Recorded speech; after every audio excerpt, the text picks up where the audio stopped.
بسم الله الرحمن الرحيم. ازيكم؟ يا رب تكونوا بخير. عايزه اقول لكم كده صباح الخير، صباح الحاجات الحلوه كده اللي احنا هنعملها النهارده. هنعمل مع بعض سميت بجد تحفه، حلو قوي قوي، طعمه حلو قوي ومن غير حاجات خالص، يعني بدقيق وميه. هنعمل السميت اللي انتوا شايفينه دوت حلو قوي كده بقى للناس اللي بتحب السقسقه كده. بجد طعمه حلو قوي، ممكن تاكليه بيه جبنه، تاكليه زي ما انت عايزه خالص، ممكن تاكليه مع الدقه لو حد عارف الدقه يعني. بيبقى حلو قوي، طعمه بجد تحفه، من بره مقرمش كده خفيف ومن جوه طري وطعمه حلو قوي. وزي ما قلت لك، ولا هنحط لبن ولا زبادي ولا اي حاجه، هو ميه ودقيق. هنعمل السميد الحلو ده. السميد ده اسمه سميد ارض الزيتون. بجد طعمه حلو قوي وشكله كمان تحفه. بصوا من جوه عامل ازاي، عجينه بقى بتاعته هشه كده وقطنيه ولونها حلو قوي. لازم تجربوه بجد، من سهولته هتعملوه دلوقتي ان شاء الله لما تشوفوا طريقته وكل حاجه فيه سهله قد ايه. لازم هتعملوه. يلا بينا بقى نسمي بسم الله، ندخل جوه الفيديو ونشوف هنعمل السميت الحلو دوت ازاي. عندي 8 كوبايات من الدقيق، انا عامله كميه كبيره، ممكن تقللي الكميه زي ما تحبي. حطيت عليهم معلقه صغيره ملح، ومعلقه كبيره سكر، وزي ما انتوا شفتوا كده كيس من الخميره. تمام. ومعايا بقى ميه حوالي 3 كوبايات ونص، هننزل بيهم كده بالتدريج. ميه دافيه طبعا عشان الخميره. ودول 4 معالق كبار من الزيت، هحط نصهم كده. ونعجن بقى العجينه بتاعتنا كده، بس المهم تنزلي بالميه، معاكي 3 كوبايات ونص ميه دافيه، تنزلي بيها واحده واحده. طبعا لو عايزه تستبدلي الميه باللبن براحتك، بس احنا زي ما قلنا لك، زي ما قلت لكم النهارده، مفيش ولا لبن ولا زبادي ولا بيض ولا حاجه خالص، بالميه زي ما انتم شايفين كده والدقيق. عجنت بقى كويس قوي، العجينه بتبقى حلوه كده. وبعدين هنزل بقى بقيه كميه الزيت. هنعجن بقى، هتلاقي العجينه بتلزق معاكي خفيف خالص، ما تقلقيش. زي ما انا قلت لكم قبل كده في كل الفيديوهات المخبوزات، ان العجينه لما بتبقى بتلزق كده بتبقى النتيجه احسن. عجناها بقى هنا كويس قوي، وبعد كده هسيبها تخمر شويه، ما بتاخدش وقت على فكره. بصوا العجينه بقى شكلها عامل ازاي، بجد تحفه، حلوه قوي قوي.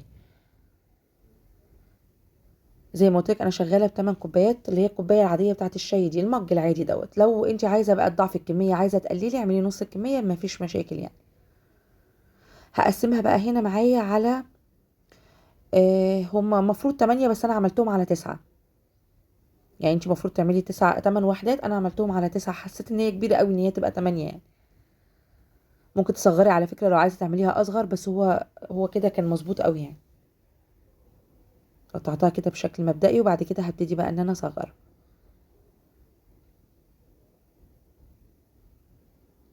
سهل خالص، هتعمليه على طول والله العظيم، مش بياخد اي وقت، وزي ما قلت لك حلو قوي. للفطار الصبح مع الشاي بلبن او شاي ساده زي ما تحبي. سهل كده وطعمه حلو قوي. هناخد بقى هنا اول واحده، احنا كورناها، ونبتدي بقى نرش رشه خفيفه كده من الدقيق ونفردها. بصوا بقى طريقه التشكيل اصلا بتاعته سهله قوي قوي. هنفرد بس كده الكرة بتاعت العجين قدامنا.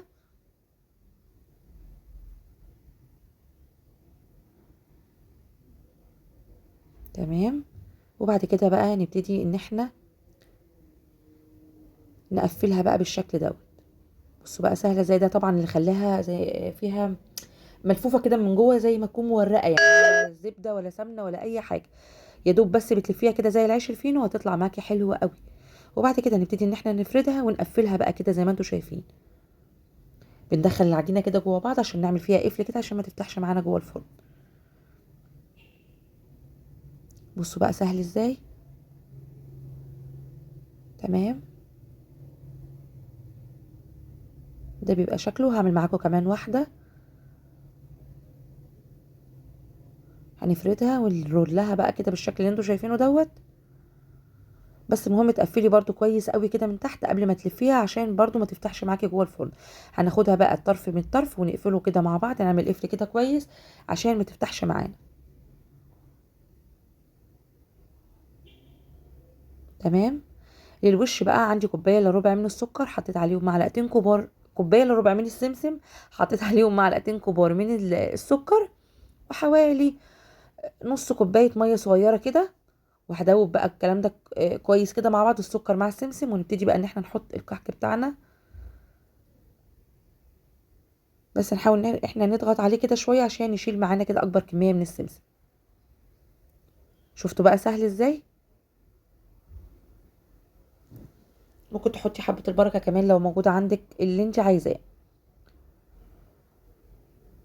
هو مفروض ان انت هتحطي زيت زيتون، بس انا بصراحه ما عنديش، هو عشان كده اسمه كحك ارض الزيتون، عشان كده يعني هو تقريبا ان هو فلسطيني او حاجه، يعني تقريبا ان هو بيتعمل في فلسطين، فهم طبعا عندهم الزيت الزيتون دوت متوفر. تمام. هنعمل معاكم كمان واحده اهوت، عشان لو حد ما خدش باله من الطريقه ولا حاجه، ادينا بنأكد تاني. احنا فردناها قدامنا، وبعد كده لفيناها عملناها رول، وبعد كده قفلنا عملنا قفل كويس كده. وبعد كده برضو بنقفل من تحت كويس قوي عشان ما يتفتحش معانا، وجبنا كوبايه الا ربع من السمسم المتحمص، عليه معلقتين سكر، وبعد كده عليهم حوالي نص كوبايه ميه صغيره. تمام. المهم بس تضغطي عليه كويس قوي عشان يشيل معاكي اكبر كميه من السمسم. لو ما طلعش معاكي سمسم كتير، تقدري تاخدي برضو كده بايدك وتحطي على الكحك بتاعك. سبته بقى عبال ما خلصنا اول واحده كده، ممكن تسيبيه نص ساعه ولا حاجه يكون ارتاح وخمر، وبعد كده هندخله الفرن وهيطلع معانا حلو قوي كده. طيب التسويه هتبقى ازاي؟ هنحطه في نص الفرن على درجه حراره اقل من العاليه بحاجه بسيطه، وتسيبيه ياخد كده وش حلو قوي من فوق كده ومن تحت. طب لو خد وش حلو من تحت، لون حلو من تحت ومن فوق لا، ممكن تولعي الشوايه. بس هو بياخد اصلا لون حلو من فوق ومن تحت، وبيطلع حلو قوي كده. بصوا شكله عامل ازاي، تحفه والله العظيم، حلو قوي. يعني مش هقولك هتجيبي زيه من بره، هو مفيش بجد الطعم الحلو قوي دوت، مش هتجيبيه من بره كده. عامل زي السميد اللي كنا بناكله زمان واحنا صغيرين. تمام. بيبقى حلو طبعا زي ما قلت لكم مع الشاي بلبن، ممكن تاكليه مع الدقه، اللي هي بقى بتبقى كزبره وسمسم وكمون وشطه والحاجات الحلوه دي. الحاجات اللي انقرضت دي مش موجوده دلوقتي. حلو للفطار بقى او للعشاء، حاجه خفيفه كده. ممكن تاكليه مع الجبنه على فكره.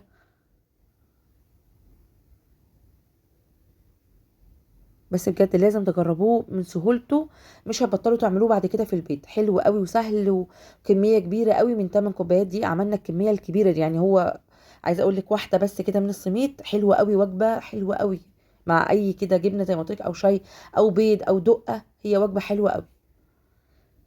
تغيير عن الفطار اللي متعودين عليه بقى دايما، جربوه وان شاء الله هيعجبكم. وبس كده، شكرا ليكم.